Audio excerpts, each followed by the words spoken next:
മുഖ്യമന്ത്രിയെ നമ്മൾ അറിഞ്ഞു. പ്രതിപക്ഷ നേതാവ് പിണറായി വിജയനാകും എന്ന വാർത്ത കൂടി വരികയാണ്. അതിലും ആരാകും എന്ന ചർച്ചയായിരുന്നു. നിങ്ങൾ തീരുമാനിക്കും മുഖ്യമന്ത്രി. എന്നിട്ട് മാർഷൽ വി സെബാസ്റ്റ്യൻ ഉണ്ട്. മാർഷൽ, അങ്ങനെ രണ്ട് ഭാഗവുമായി ആരാണോ നേർക്കുനേരുണ്ടായിരുന്ന രണ്ടുപേർ അവർ വീണ്ടും പ്രതിപക്ഷവും ഭരണപക്ഷവും മാറുന്നു. അവർ തന്നെ വീണ്ടും നേർക്കുനേർ വരികയാണോ കേരള നിയമസഭയിൽ?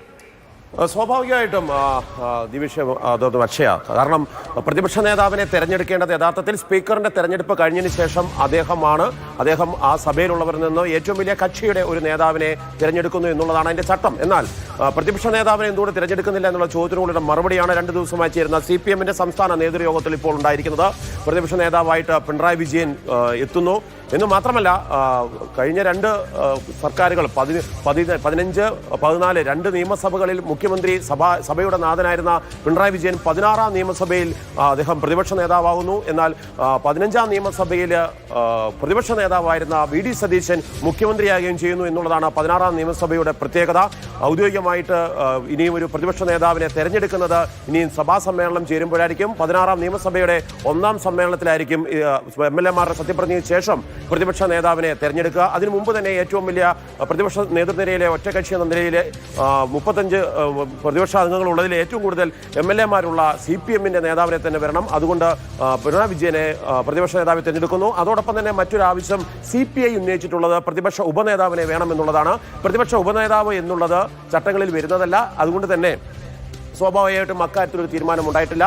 CPM-ന്റെ സംസ്ഥാന നേതൃയോഗം കഴിഞ്ഞ് 2 ദിവസമായി നടക്കുകയാണ്. ആ 2 ദിവസത്തെയും സംസ്ഥാന നേതൃയോഗത്തിൽ നിന്നും സംസ്ഥാന സെക്രട്ടേറിയറ്റിന്റെയും തീരുമാനം അനുസരിച്ചുകൊണ്ടാണ് പ്രതിപക്ഷ നേതാവായിട്ട് പിണറായി വിജയനെ തീരുമാനിച്ചിരിക്കുന്നത്.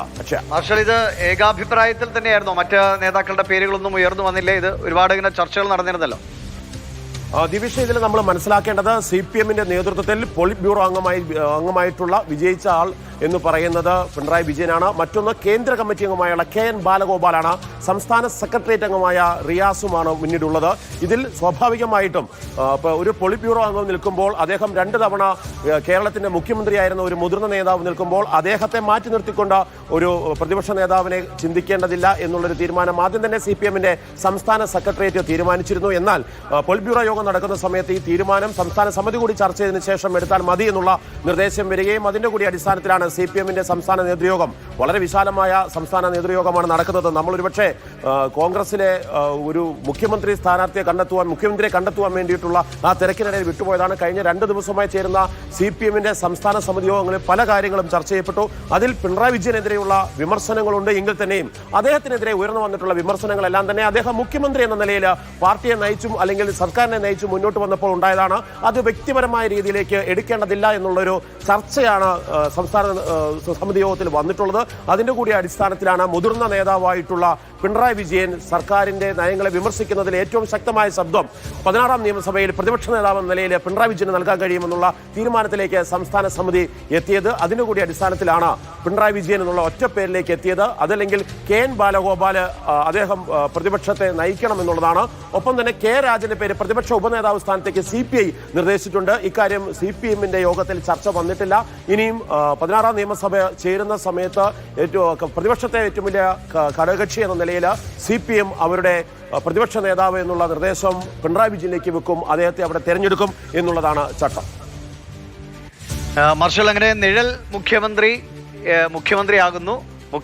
നിഴൽ മുഖ്യമന്ത്രിയാകുന്നു. ഇനി സഭയിൽ നമ്മൾ കാണാനിരിക്കുന്നത് വലിയൊരു പോരാട്ടത്തിന്റെ കാലം കൂടിയാകുമോ? അങ്ങനെയും കരുതാമോ? തീർച്ചയായിട്ടും ഒരുപക്ഷെ കേരള ജനത ഒരു ഭരണ പ്രതിപക്ഷ മാറ്റത്തെ ഇങ്ങനെ കാണുന്നത് തെറ്റില്ല എന്നുള്ളൊരു അഭിപ്രായമുണ്ട്. കാരണം പ്രതിപക്ഷ നേതൃസ്ഥാനത്തിരുന്നു കൊണ്ട് VD സതീശൻ എന്തൊക്കെ കാര്യങ്ങളിലാണോ വിമർശനം ഉന്നയിച്ചത് അതിനെല്ലാം തിരുത്തുവാൻ വേണ്ടി അദ്ദേഹത്തിന് ഒരവസരം കിട്ടിയിരിക്കുന്നു. അതോടൊപ്പം തന്നെ തങ്ങൾ ചെയ്ത കാര്യങ്ങളുടെ തുടർച്ച ചെയ്യുന്നില്ലാത്ത സർക്കാരാണ് വരുന്നതെങ്കിൽ അതിനെ കൃത്യമായി വിമർശിക്കുവാൻ വേണ്ടി കഴിയുന്ന ഒരാൾ വേണം.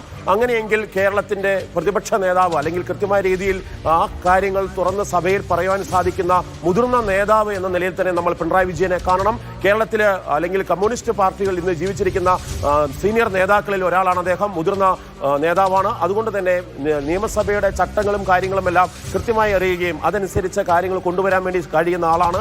ജനങ്ങളുടെ പ്രശ്നങ്ങൾ തിരിച്ചറിഞ്ഞുകൊണ്ട് കഴിഞ്ഞ 2 ടേമുകളായിട്ട് മുഖ്യമന്ത്രിയായിരുന്ന ആളാണ്. അദ്ദേഹം പ്രതിപക്ഷ നേതാവായി വരുമ്പോൾ ഒരുപക്ഷെ വി.ഡി. സതീശൻ പ്രതിപക്ഷ നേതാവായിരുന്ന സമയത്ത് അദ്ദേഹം ഉയർത്തിയിട്ടുള്ള ആരോപണങ്ങളെക്കുറിച്ച് മനസ്സിലാക്കുവാൻ വേണ്ടിയും ഭരണപരമായ രീതിയിൽ എന്തെങ്കിലും തരത്തിലുള്ള മാറ്റങ്ങൾ ഉണ്ടാവുകയാണെങ്കിൽ, ജനദ്രോഹപരമായിട്ടുള്ള നിലപാടുകൾ ഉണ്ടാവുകയാണെങ്കിൽ അത് ചൂണ്ടിക്കാണിക്കാനും ഒക്കെ പിണറായി വിജയൻ വേണം എന്നുള്ള തരത്തിലുള്ള ചർച്ച കഴിഞ്ഞ ദിവസം CPM സംസ്ഥാന സെക്രട്ടേറിയറ്റിൽ നടന്നിരുന്നു. അതുകൊണ്ട് തന്നെയാണ് അദ്ദേഹം ഇനിയും ക്ലിഫ് ഹൗസ് വിട്ട് കന്റോൺമെന്റ് ഹൗസിലേക്ക് പോകുന്നത് നമുക്ക് പറയാം. പ്രതിപക്ഷ നേതാവായി VS അച്യുതാനന്ദന് ശേഷം, അതായത് ഇതിനു മുമ്പുള്ള 2 ടേമുകൾ അടുപ്പിച്ച LDF സർക്കാർ വന്നതുകൊണ്ട് ഒരു പ്രതിപക്ഷ നേതാവിനെ കഴിഞ്ഞ 10 കൊല്ലമായിട്ട് നമ്മൾ കാണുന്നില്ല കമ്മ്യൂണിസ്റ്റ് പാർട്ടിയിൽ നിന്ന്. അത് ആ ചുമതല കൂടി അദ്ദേഹം ഏറ്റെടുക്കുകയാണ്. അന്ന് VS അച്യുതാനന്ദൻ പ്രതിപക്ഷ നേതാവായി ഇരിക്കുന്ന സമയങ്ങളിൽ അദ്ദേഹം പാർട്ടി സെക്രട്ടറി ആയിരുന്നു. ഇപ്പോൾ പാർട്ടി സെക്രട്ടറി എന്നുള്ള പദവിയില്ല, മുഖ്യമന്ത്രി എന്നുള്ള പദവിയില്ല, മറിച്ച് പ്രതിപക്ഷ നേതാവ്. മുമ്പ് VS അച്യുതാനന്ദൻ എങ്ങനെയായിരുന്നു അതേ രീതിയിൽ പ്രതിപക്ഷ നേതാവ് എന്ന നിലയിലേക്ക് അദ്ദേഹത്തെ തിരഞ്ഞെടുക്കുന്നു. ആ രീതിയിലുള്ള ഒരു പ്രവർത്തനം അദ്ദേഹത്തിന്റെ ഭാഗത്തുനിന്നുണ്ടാകും. അതുകൊണ്ട് മുതിർന്ന നേതാവായിട്ടുള്ള പിണറായി വിജയനെ പ്രതിപക്ഷ നേതാവായി തെരഞ്ഞെടുക്കുവാൻ CPM-ന്റെ സംസ്ഥാന സമിതി യോഗം തീരുമാനിച്ചിരിക്കുന്നു. ശരി, ഭരണപക്ഷത്താകുമ്പോൾ സ്വാഭാവികമായിട്ടും CPM-ന് കമ്മ്യൂണിസ്റ്റ് പാർട്ടിയെ സംബന്ധിച്ചിടത്തോളം കുറെ പരിമിതികൾ ഉണ്ടാവും. പക്ഷേ പ്രതിപക്ഷത്തേക്ക് വരുമ്പോൾ അങ്ങനെയാകില്ല. മാർഷൽ ഇവിടെ നേരത്തെ മാർഷൽ സൂചിപ്പിച്ച പോലെ തന്നെ എങ്ങനെയായിരിക്കണം, ഇങ്ങനെയല്ല പ്രതിപക്ഷം ഉണ്ടാകേണ്ടത് എന്ന് പലതവണ പല വിഷയങ്ങളിൽ സഭയെ, നാടിനെ, പ്രതിപക്ഷ നേതാവിനെയൊക്കെ ഓർമ്മിപ്പിച്ച മുഖ്യമന്ത്രി പിണറായി വിജയൻ ഉണ്ടായിരുന്നു.